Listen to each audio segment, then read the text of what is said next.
Hello everyone, this is Senrex from the Order 66 Hellions, and today I'm going to be doing my second ever roster review on a player by the name of Intuition from the guild Creators of the Lost Dragon. Let's get right into it. First, I'm going to go over the itinerary, I'm going to do a little overview of the account, I'm going to talk about some strengths and weaknesses, then I'm going to go through GAC, what I believe this person is farming, a couple characters and Omicrons that I would look at if I were in their shoes, mods and Datacrons, and then lastly, if I were them, what would I do with my account? First, let's go over the account review. Compared to the last account, this is a newer and lower level account. It's 2.5 million galactic power with no galactic legends and no meta fleets. They're currently working on Sith Eternal Emperor and they're nearly there. They just need to take a few more characters to Relic. Next, an important thing to note is for their power level, they have some solid Territory War Omicrons, as they have a Relic 5 Ahsoka Tano Fulcrum and a Relic 7 Darth Sidious. These two make pretty solid progress in Territory War. In GAC, they are in Carbonite 2, and compared to my last review, this is a much newer account. So we're just going to go over and check and see how they're doing for the level of gameplay that they're at. First and foremost, let's talk about some strengths and weaknesses. They are almost at their first Galactic Legend. It's going to be Sith Eternal Emperor, which is not a great Galactic Legend, but just getting a Galactic Legend is a really, really, really large step in the right direction in terms of roster betterment. In addition, since they're going for Sith Eternal Emperor, they're making some really solid progress on the Executor, which is a fleet that I think they should definitely farm in the future, as this would greatly increase the value of the roster. A roster with Sith Eternal Emperor and an Executor fleet can easily make it into the high Chromium tiers of GAC, earning them some solid crystals, not to mention perform very well in other game modes, allowing them to get great overall rewards. Thirdly, they've got some solid Territory War Omicrons, as I've said, and relics for their GP range. A Relic 5 Ahsoka Tano Fulcrum is no joke, and that's going to be used to one-shot a lot of really powerful teams such as Starkiller and Territory War, making them an asset to the team. They've got some solid core teams. They've got Jedi Knight Revan around Gear 11, Gear 12.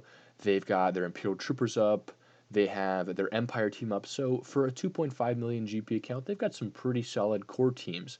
And lastly, they've got plenty of Zetas and Omicrons. The characters that they have geared up to a high enough level have substantial Omicrons and Zetas. So where you'd be looking for an Omicron, such as on a character like Ahsoka Tano Fulcrum or Sidious, they have those Omicrons and those Zetas there. Their Jedi Knight Revan has Zetas.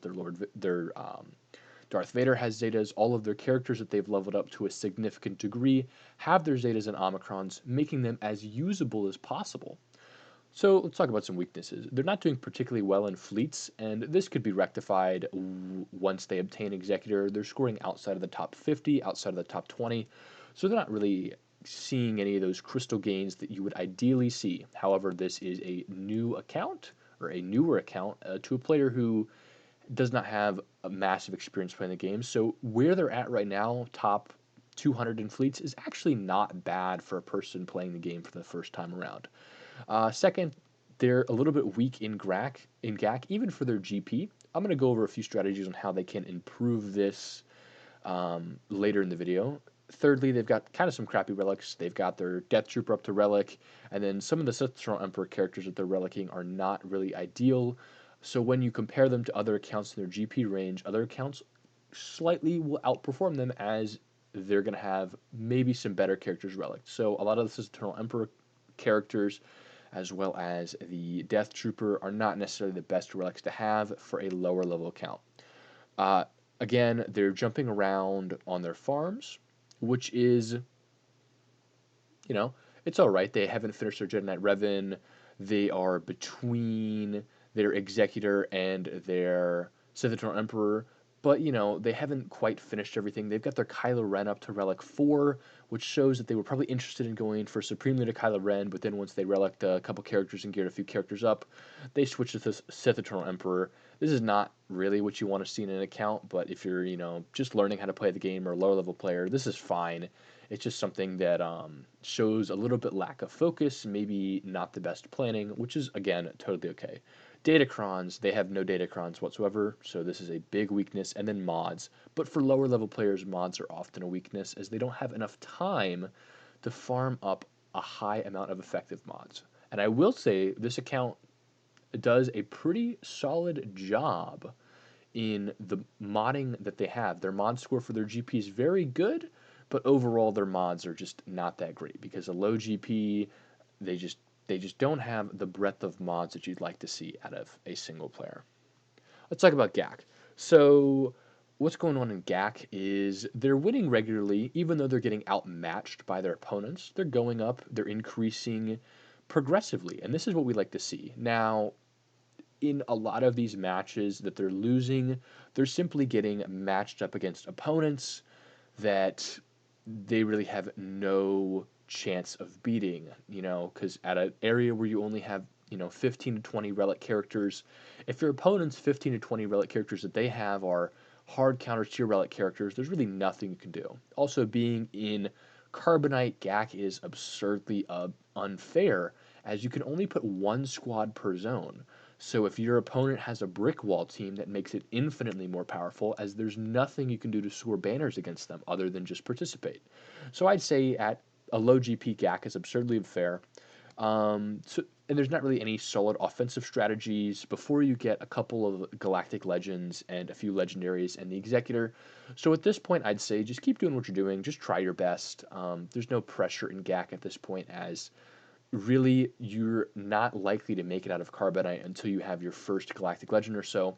In addition to that, you're going to be facing opponents that have much higher galactic power than you on a regular basis, and it seems like you're handling them quite well. So I'd say just keep doing what you're doing, and you'll improve in GAC as your roster progresses. Let's talk about characters farming in Omicrons. So you're almost a Sith Eternal Emperor, which is great. So there's a few characters that I think should definitely be on your radar. You should get Darth Revan, Darth Malak, and Wat Tambor.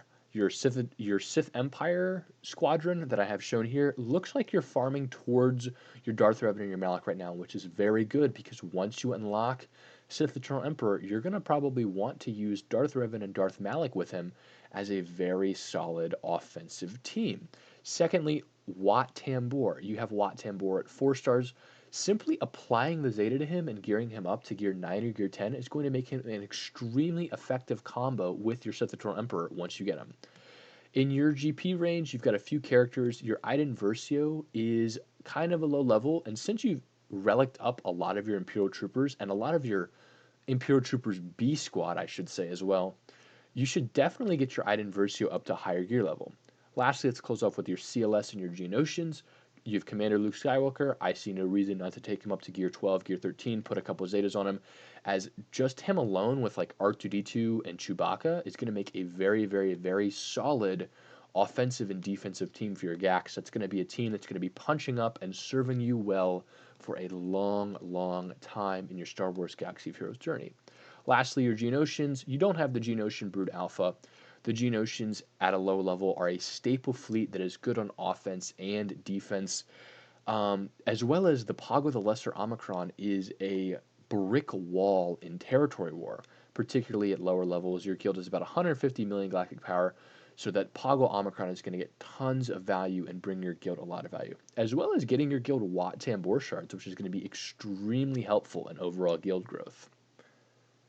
Next, let's talk about mods and Datacrons. You've got a really, when I was looking at your mods, you've got a really solid mod score of about 2.01.